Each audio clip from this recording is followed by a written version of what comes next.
011910 kelas hukum A angkatan 2019. Saya pemateri pertama dari kelompok 1 dan saya akan membahas tentang pengertian pembuktian. Pembuktian adalah perbuatan membuktikan. Membuktikan berarti memberikan atau memperlihatkan bukti, melakukan suatu kebenaran, melaksanakan, menandakan, menyaksikan, dan meyakinkan. Pembuktian sangat berperan penting dalam proses pemeriksaan sidang pengadilan. Apabila hasil pembuktian dalam alat-alat bukti yang sah sesuai dengan undang-undang tidak tercukupi, maka terdakwa bisa dibebaskan sesuai dengan pasal 191 ayat 1 KUHP. Kemudian yang dimaksud dengan pembuktian dalam ilmu hukum adalah suatu proses baik dalam acara perdata maupun acara pidana di mana dengan menggunakan alat bukti yang sah secara undang-undang dan dilakukan dengan prosedur khusus untuk mengetahui suatu fakta atau kenyataan atau pernyataan. Pembuktian menurut Kitab Undang-Undang Hukum Acara Pidana berdasarkan pasal 183 KUHP, sistem yang dianut oleh KUHP adalah sistem pembuktian menurut undang-undang secara negatif, di mana isinya berbunyi hakim tidak boleh menjatuhkan pidana kepada seseorang kecuali apabila dengan sekurang-kurangnya dua alat bukti yang sah ia memperoleh keyakinan bahwa suatu tindakan pidana benar-benar terjadi dan bahwa terdakwalah yang bersalah melakukannya. Sehingga apabila kesalahan terdakwa dapat dibuktikan dengan alat-alat bukti sesuai dengan pasal 184 KUHP yang disebutkan bahwa alat bukti yang sah adalah keterangan ahli, keterangan saksi, surat petunjuk dan keterangan terdakwa, maka terdakwa dapat dinyatakan bersalah. Seperti juga dalam pasal 193 ayat 1 KUHP yang berbunyi jika pengadilan berpendapat bahwa terdakwa bersalah melakukan tindak pidana yang didakwakan kepadanya, maka pengadilan menjatuhkan pidana. Hal ini peran hakim sangat penting untuk menentukan nasib seseorang atau seorang terdakwa. Selanjutnya saya akan membahas tentang tujuan pembuktian. Dalam perkara pidana, pembuktian memiliki tujuan untuk mencari kebenaran atau kebenaran yang sesungguhnya. Tujuan pembuktian adalah untuk memberikan kepastian yang diperlukan dalam menilai suatu hal tentang fakta-fakta atas nama penilaian harus didasarkan. Kemudian teori pembuktian. Apabila dilihat dari aspek teori, terdapat 4 teori pembuktian yaitu yang pertama pembuktian menurut undang-undang secara positif. Pada dasarnya teori ini menyatakan pembuktian yang benar hanyalah berdasarkan undang-undang, yang artinya hakim hanya diberikan kewenangan dalam menilai suatu pembuktian hanya berdasarkan pertimbangan undang-undang. Kemudian yang kedua, pembuktian berdasarkan keyakinan hakim saja. Menurut teori ini, suatu pembuktian untuk menentukan salah atau tidaknya terdakwa semata-mata hanya dinilai berdasarkan keyakinan hakim. Kemudian yang ketiga, pembuktian berdasarkan keyakinan hakim secara logis. Teori ini menekankan kepada keyakinan seorang hakim berdasarkan alasan yang jelas. Kemudian yang keempat, pembuktian berdasarkan undang-undang secara negatif. Teori ini merupakan suatu percampuran antara pembuktian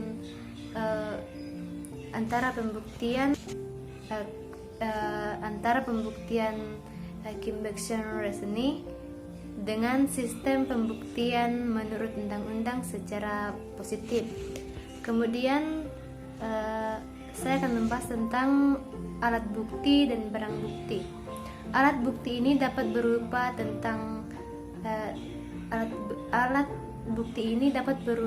keterangan saksi, keterangan ahli, surat atau tulisan, petunjuk, keterangan para pihak, dan data atau informasi yang dapat dilihat, dibaca atau didengar. Kemudian barang bukti ini berupa barang yang digunakan untuk membantu tindakan pelanggaran etika. Assalamualaikum warahmatullahi wabarakatuh. Perkenalkan, nama saya Muslia dengan NIM I01195515. Jadi saya sebagai pemateri kedua dari kelompok 1. Jadi saya akan menjelaskan mengenai sistem atau teori pembuktian dalam perkara pidana. Saya akan membahas 4 sistem atau teori dalam pembuktian perkara pidana. Jadi, sistem yang pertama itu sistem pembuktian berdasarkan undang-undang secara positif. Artinya, jika telah terjadi suatu perbuatan sesuai dengan alat-alat bukti yang disebut oleh undang-undang, maka keyakinan hakim tidak diperlukan sama sekali. Sistem ini menitik beratkan pada adanya bukti-bukti yang sah sesuai dengan undang-undang. Kemudian sistem yang kedua yaitu sistem atau teori pembuktian berdasarkan keyakinan hakim. Jadi dalam sistem ini terlalu besar memberikan kebebasan kepada hakim sehingga sulit untuk diawasi, bahkan terdakwa atau kuasa hukumnya sulit untuk melakukan pembelaan. Dalam sistem ini dianggap cukuplah keputusan hakim menjadi dasar terjadinya atau terbuktinya sesuatu atau keyakinan. Kemudian sistem yang ketiga yaitu sistem atau teori pembuktian berdasarkan keyakinan hakim berlandaskan alasan yang logis.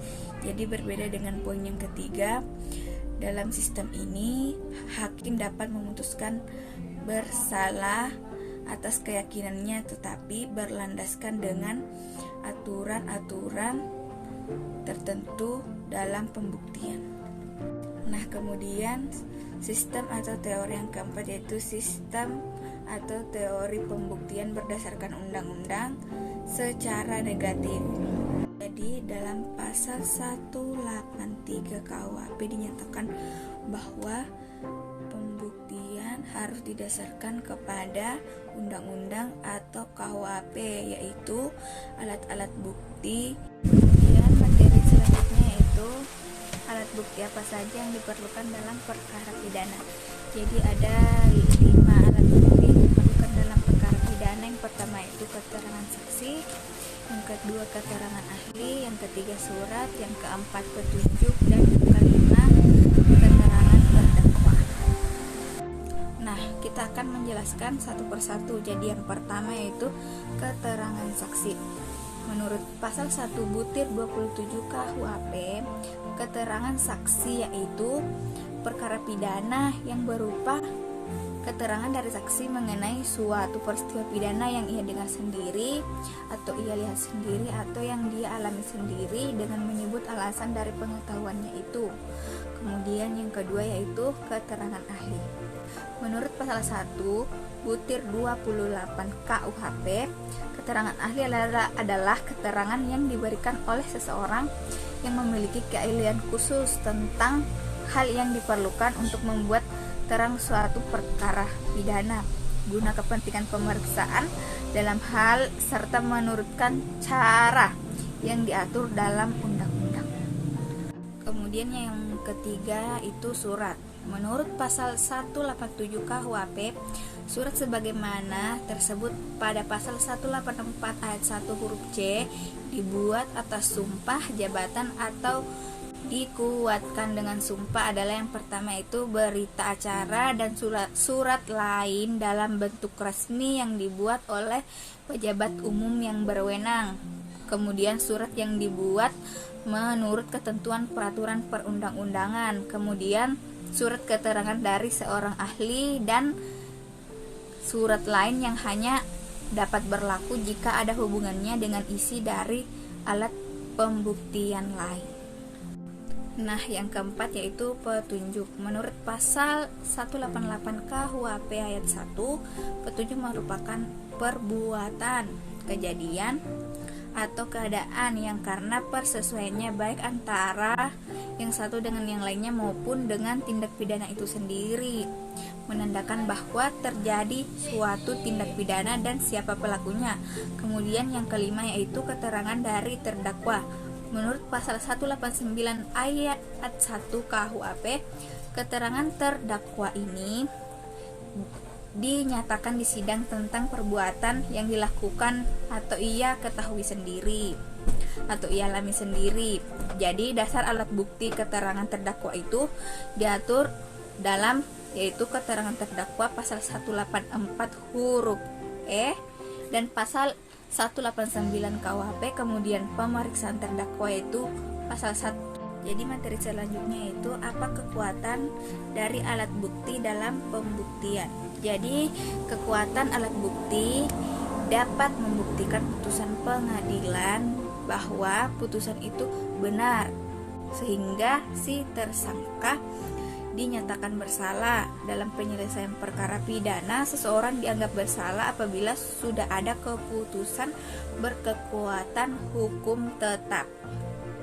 Kemudian materi selanjutnya itu bicara mengenai berapa minimal atau berapa minimum alat bukti yang diperlukan. Jadi minimum pembuktian berarti dalam memutuskan perkara suatu pidana harus memutuskan berdasarkan sejumlah alat bukti. Jadi kitab undang-undang hukum acara pidana memberikan batasan minimal pembuktian alat bukti, yaitu minimal 2 alat bukti, yaitu minimal 2 alat bukti disertai dengan keyakinan hakim.